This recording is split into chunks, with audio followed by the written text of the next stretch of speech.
Hello there, this is Heirs to the Kingdom channel, and in today's lesson we're doing chapters 13 and 14 in the second book of Samuel. If you're new to this Bible study channel, going through the King James Bible, not skipping anything as scriptures command. So if you would, like, subscribe, and share this content, and let's get started. So last we left off, David did his bad thing with Bathsheba, and then murdered her husband and a few other men, caused their death as well. So you can try to cover his sin. The child born from that sin, God took away from him and said even that his neighbor will, take his kingdom. And we know that study the Bible that it's going to be his son Absalom. If I remember the name correctly, it's Absalom that does this. And we're going to be hearing more about Absalom here. In the middle of that, though, they were already still fighting the children of Ammon that turned against King David when he tried to be nice to them, and they attacked instead. So he defeated them. And the ones left, he passed through the brick kiln, it says. That's what they used to cook bricks, to harden them. And that's where we left off last with that. So let's go ahead and continue on now with chapter 13, verse 1. And it came to pass after this that Absalom, the son of David, had a fair sister, whose name was Tamar. And Amnon, the son of David, loved her.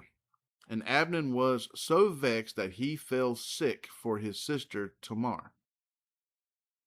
For she was a virgin, and Amnon thought it hard for him to do anything to her. So here's that lust part that, men have problems with. Now, Tamar is his sister, but it's kind of a half-sister. They all have the same dad, but remember, there's thousands, over 1,000 wives and concubines that David had children with. A lot of them. There's a lot of them out there. And so Absalom came from one woman, and Amnon came from a different woman, so on and so forth. So they're all children of David, but,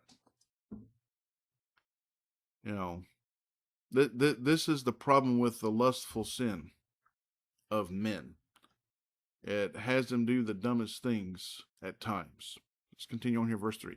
But Amnon had a friend whose name was Jonadab, the son of Shimeah, David's brother. So that would make cousin. And Jonadab was a very subtle man. And he said unto him, Why art thou, being the king's son, lean from day to day?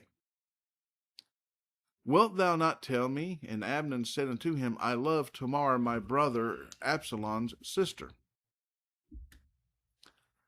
And Jonadab said unto him, Lay thee down on thy bed, and make thyself sick.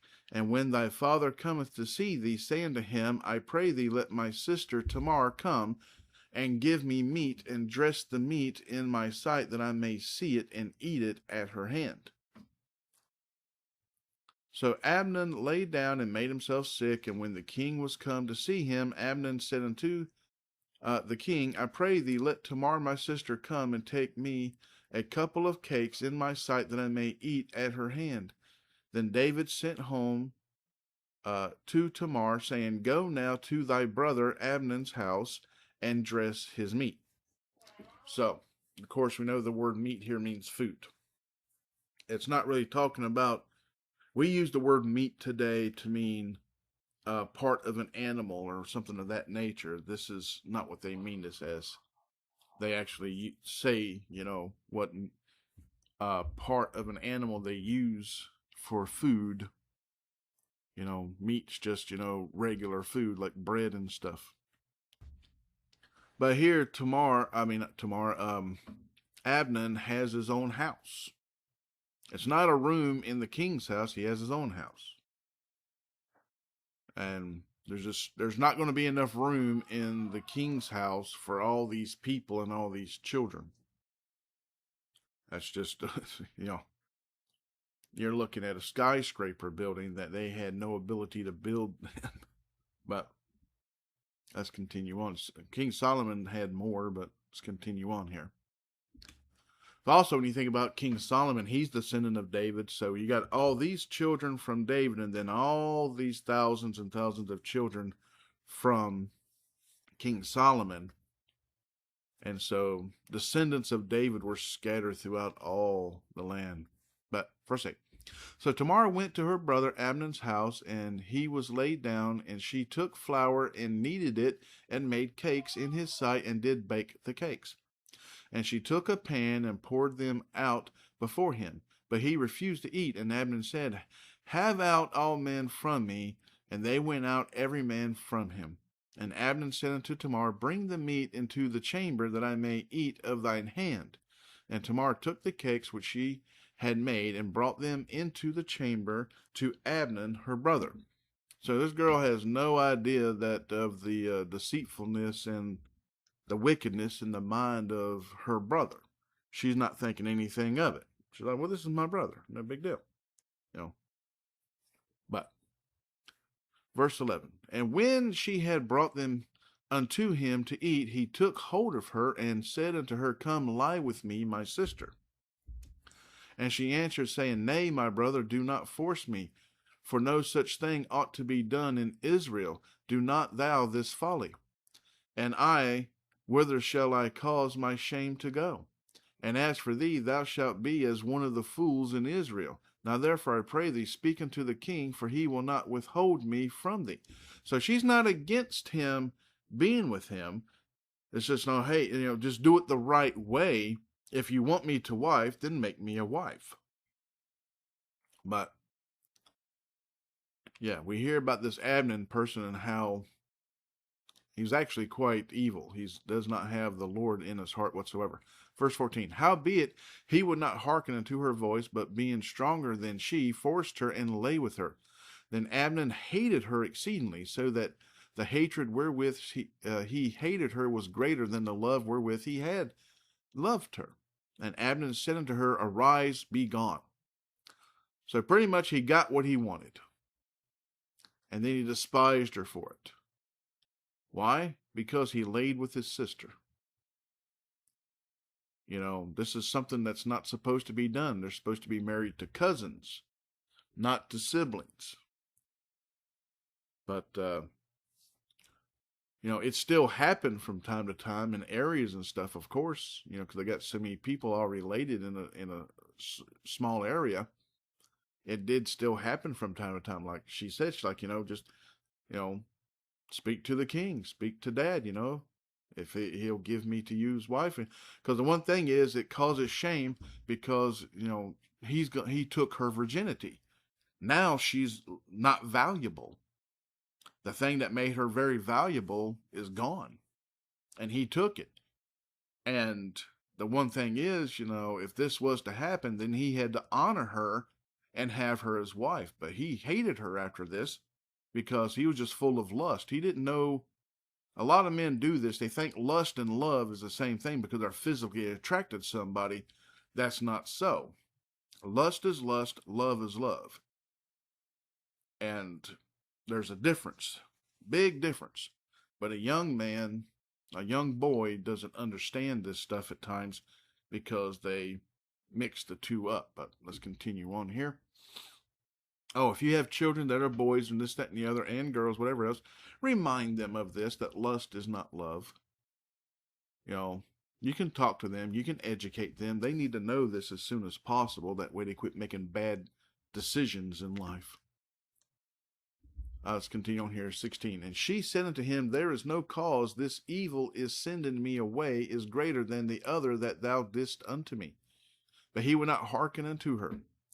Then he called his servant that ministered unto him and said, Put now this woman out from me, and bolt the door after her. Said woman. Didn't say sister or give her by name.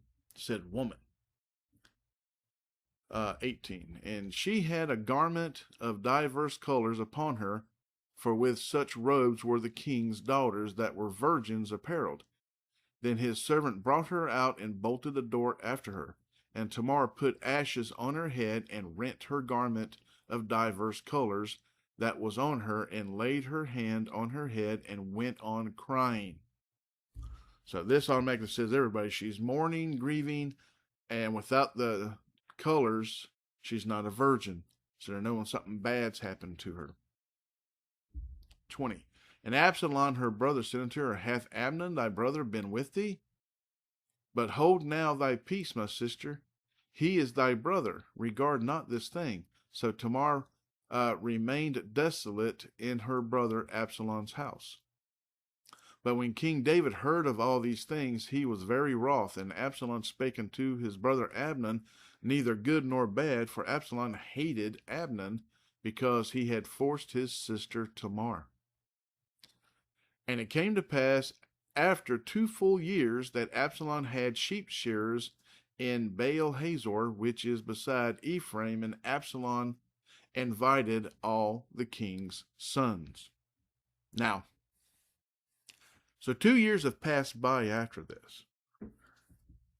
The king did nothing. David was not just in this. Here's another wrong David has done. Because since this has happened, he should have forced the marriage. He says, well, you did this, now she's your wife. Or he should have had his son put to death for doing this, so if he did not want her to wife. It's a very dishonorable thing to do to a woman. And they had very strict rules about this. So if you're not going to have her as wife, which she was not against if you do it the right way, but since he shamed her, did it the wrong way, and then hated her after, the proper thing would have been done is for, Amnon to be put to death, and then the girl, Tamar, would be free to remarry. Well, to marry, but at this time they were technically married in the eyes of God because he took her virginity. This is one of the rules of marriage God talks about later on. Anyways, but yeah, that's how it should have. Sorry about that. Seems like the VA just loves calling all the time now. Never hear from him any other time. But anyways. Like I was saying, the proper thing would have been to do that, and, she would be free to marry properly and would not be dishonored. So right now, the man that took her virginity is still alive. And the king did not do anything about it. 2 years have passed by, and, well, Absalom takes care of business in that sense. But let's continue on here, verse 24. And Absalom came to the king and said, Behold, now thy servant hath sheep shearers. Let the king, I beseech thee, and his servants go with thy servant. And the king said to Absalom, Nay, my son, let us not all go, not all now go, lest we be chargeable unto thee. And he pressed him, howbeit he would not go, but blessed him. Then said Absalom, If not, I pray thee, let my brother Amnon go with us. And the king said unto him, Why should he go with thee? But Absalom pressed him, and he let Amnon and all the king's sons go with him. Now Absalom had commanded his servants, saying, Mark ye now, when Amnon's heart is merry with wine. And when I say unto you, Smite Ammon, then kill him. Fear not, have not I commanded you? Be courageous and be valiant. And the servants of Absalom did unto Amnon as Absalom had commanded. Then all the king's sons arose, and every man gat him up upon his mule and fled. And it came to pass, while they were in the way, that tidings came to David, saying, Absalom hath slain all the king's sons, and there is not one of them left. Then the king arose and tare his garments and lay on the earth, and all his servants stood by with their clothes rent.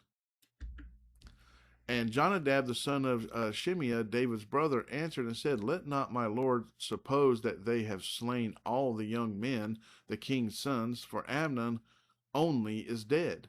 For by the appointment of Absalom, this hath been determined from the day that he forced his sister Tamar. Now therefore let not my lord the king take the thing to his heart, to think that all the king's sons are dead, for Amnon only is dead.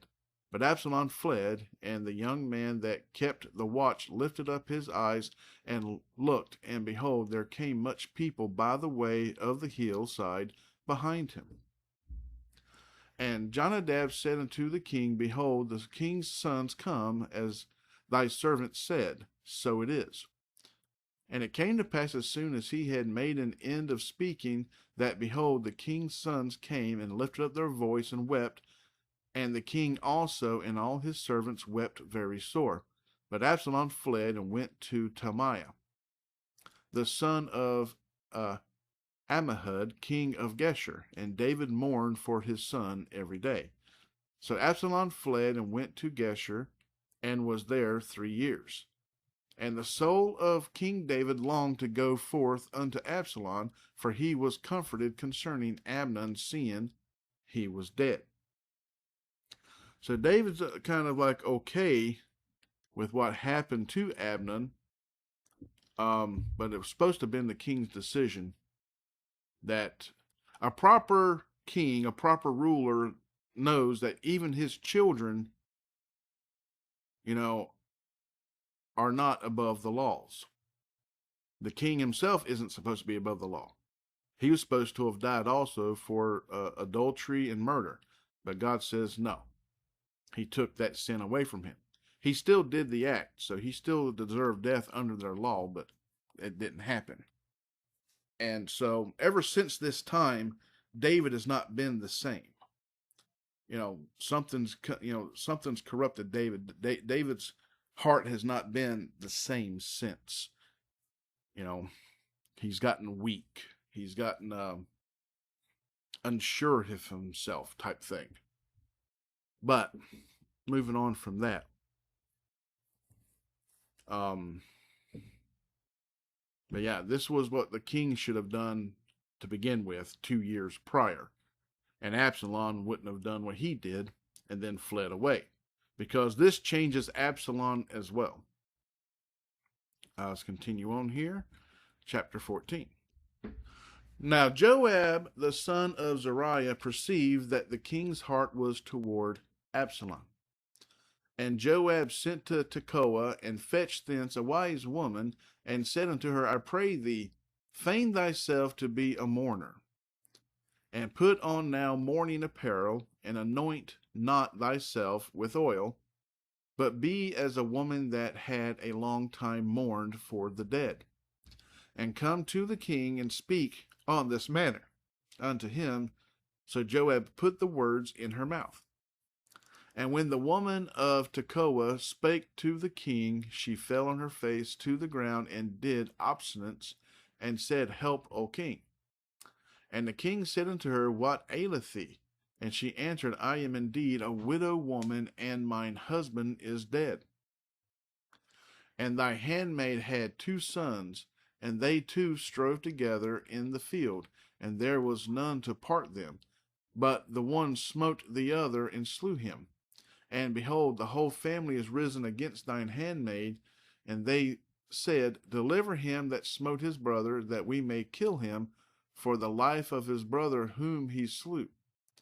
And we will destroy the heir also, and so they shall quench my coal which is left, and shall not leave to my husband neither name nor remainder upon the earth.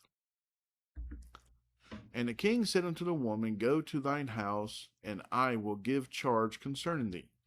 And the woman of Tekoa said unto the king, My lord, O king, the iniquity be on me, and on my father's house, and the king and his throne be guiltless. And the king said, Whosoever saith aught unto thee, bring him to me, and he shall not touch thee any more. Then said she, I pray thee, let the king remember the Lord thy God, that thou wouldest not suffer the revengers of blood to destroy any more, lest they destroy my son. And he said, As the Lord liveth, there shall not one hair of thy son fall to the earth. Then the woman said, Let thine handmaid, I pray thee, speak one word unto my lord the king. And he said, Say on. And the woman said, Wherefore then hast thou thought such a thing against the people of God? For the king doth speak this thing as one which is faulty, in that the king doth not fetch home again his banished. For we must needs die, and are as waters spilt on the ground, which cannot be gathered up again. Neither doth God respect any person, yet doth he devise means that his banished be not expelled from him. So if that saying's a little confusing, it's talking about what the act was means that the other person is to die, and things have been done that cannot be undone. That's the water spilt on the ground which cannot be gathered up again. And what he did, even God's against. But, he's talking about Absalom does not want to be banished no more. He doesn't want to be expelled. But David knows where he went to. It's just David was supposed to go get him. And David didn't. As I said, David, ever since the Bathsheba thing, David's not really been the same person. So something kind of happened there. And, he's not as wise and as strong and everything else, but he has gotten quite a bit older. And you change as you get older, especially, you look back on your life and it's been full of, war and this, that, and the other. You kind of you're tired of seeing it. Most people would look at this and say that, it seems that he has a type of PTSD. Something has happened to where it's just like he's seen too much of this, that, and the other, and he just doesn't want to see it no more. And he's still trying to live his life and be a person and be king, but, there's something a little off. But let's continue on here. Verse 15. Now therefore that I am come to speak of this thing unto my lord the king, it is because the people have made me afraid. And thy handmaid said, I will now speak unto the king. It may be that the king will perform the request of his handmaid. For the king will hear to deliver his handmaid out of the hand of the man that would destroy me and my son together out of the inheritance of God.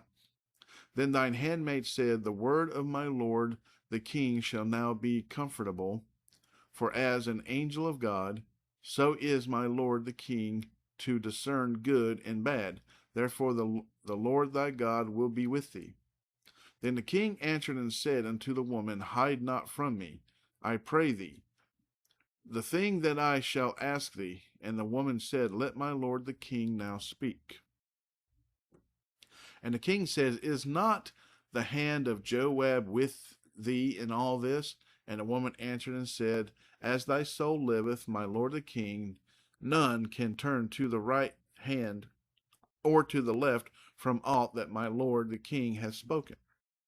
For thy servant Joab, he bade me, and he put all these words in my mouth of thine handmaid. To fetch about this form of speech hath thy servant Joab done this thing. And my lord is wise, according to the wisdom of an angel of God, to know all things that are in the earth. And the king said unto Joab, Behold, now I have done this thing. Go therefore, bring the young man Absalom again.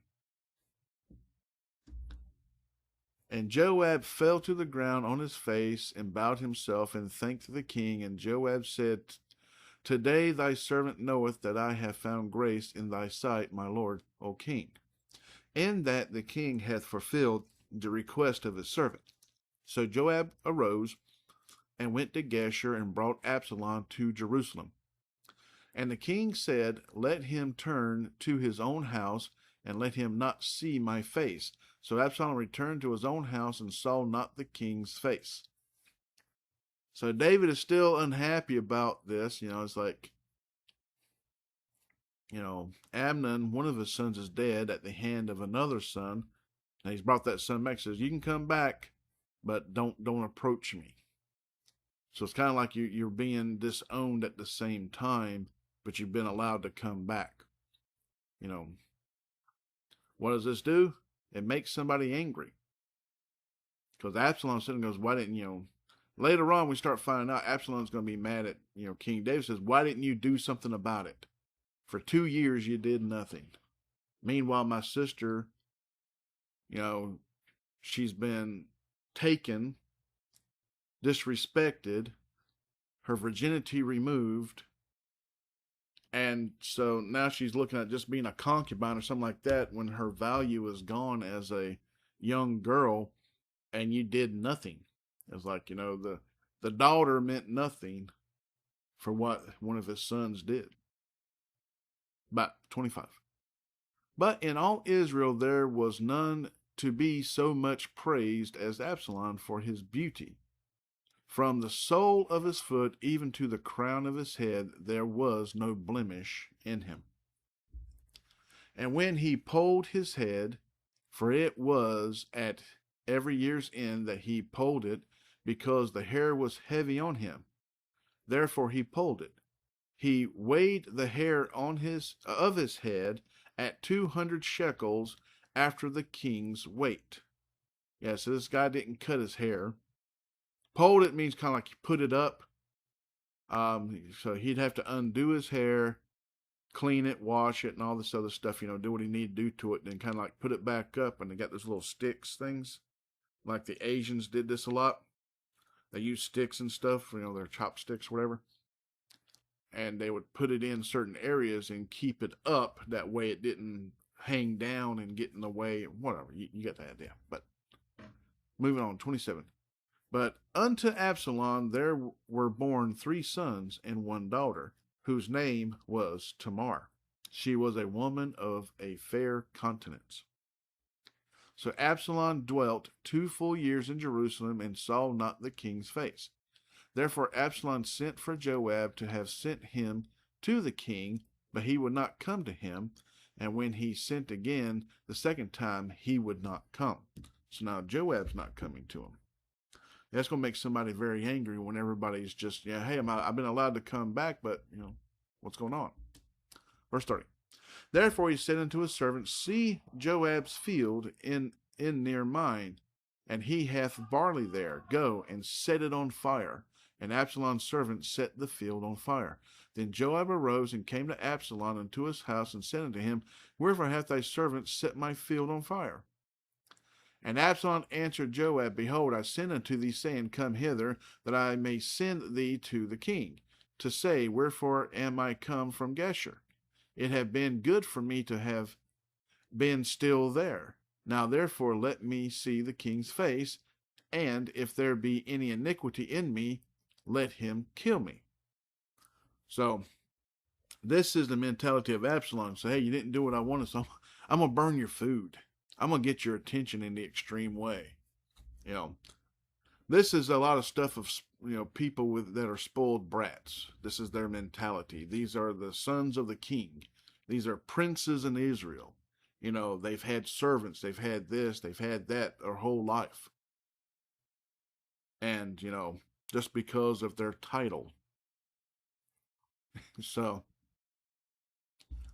yeah, it's, anyways. Last verse of this lesson. So Joab came to the king and told him, and when he called for Absalom, he came to the king and bowed himself on his face to the ground before the king, and the king kissed Absalom. So Absalom had to do a kind of like we would call a crazy thing to get people's attention. And it's like, so he wasn't allowed to go to the king unless the king called for him. So that's what he was waiting for. And probably, out of sight, out of mind was David's mentality on that. Plus he had all these other children and the kingdom and everything else to deal with. It's easy to forget about a couple of children you have. This is one of the reasons why God does not recommend a harem. He doesn't condemn it, but he does not recommend it because of this very thing. There's just too much going on, and you can't keep tabs on it all. And if you got a large harem like this, because You know, you got all this money and all this wealth and everything else, you know, being the king. But anyways, you know, you start having some things get a little messed up in your family. You start having that, you start having a very dysfunctional system. Yeah, it's like, you know, you being the dad, you're supposed to be raising your children, and everyone else is raising them. They're raising themselves, their friends are raising them, uncles are raising them, all these other things are raising them but you, because why? You got too much other stuff going on. So yeah, it causes dysfunctional families. And it's like, you know, and then later on we have people, like even my childhood is very dysfunctional household. But, you know, it's not too many people in there, so the people just started using excuses. That's also whenever you try to have too much stuff in your life, too much stuff going on. One of the other problems I witnessed as a kid growing up is when your parents keep trying to have friends instead of remembering they have a family. You know, my dad wanted to hang out with his friends, my mom wanted to hang out with hers, and, you know, me and my sister, we just left out there in La La Land, pretty much like, okay, we got the television, you know, we got this, yeah, it's, yeah. Parents forget to, it goes from the whole thing that lust they think is love, and so they get married so they can do things honorably, but then they're too young to do what they're supposed to be doing because they don't know what they're supposed to be doing. Yeah, that's why normally in biblical times, the man that would have a wife, the wife would normally be between the ages of 15 and 17, ready to start having the healthiest children ever and still be a virgin. And the man would normally be around 30, somewhere around 30 years old. So going to be about 15, 20 years difference between man and woman, because the man needs to be a lot wiser in life to be ready to raise children. And somewhere along the line, we started going off thinking that men and women need to be the same age, and then they get married and start having families. Like, no, just because you're having children don't mean you're a family. You can have a lot of dysfunction happen and mess your children's lives up greatly because you're not ready to teach, because you're still children yourselves. But anyway, there's a reason why the old ways, the wiser ways, is the better way. It's just it got pushed to the side. Society started changing things. Women started making demands and was allowed to be heard in these things. And most of these women that do this stuff is ungodly women. And then they get other ungodly women around them, you know, we call it feminism today, and they start rallying a bunch of ungodly women together to make a lot of noise, kind of like how the left does today when they go do their protest. They make a lot of noise, but no one really wants to hear what they got to say, but then they just give in sometimes to shut them up. But, you know, anyways, it's lack of proper leadership. You know, because here he was, King David. He was a young man defeating Goliath, and then he started, you know, becoming a captain of, he was a warrior. Before he was even 18 years old, he was already a warrior and leading troops. That's like, you know, all he knew was war and combat. He knew how to tend to the sheep and protect the sheep. He knew how to fight, and he knew war. Other than that, he didn't know too much. He was thrust into things at a young age before he became wise enough. These are the reasons why we pray. You know, God gives us wisdom if we remember to stop and ask him. That's what prayer is. Asking God, or just telling God, or anything else. Just communicating with God. That's what prayer is. And so, always to pray. Never cease praying. There's always something to pray about. The lost, the found, yourself, others, all people, all nations, everywhere, everything. And don't forget to give God all the praise, glory, and worship, and thanks in everything. The good, the bad, the ugly, and the indifferent. But yeah, so sorry this lesson went a little over 30 minutes. A little bit more to read, but, you know, it is scripture. There's a lot of good information in there. I'll go ahead and end this lesson here. So until next time, God bless, good day, and goodbye.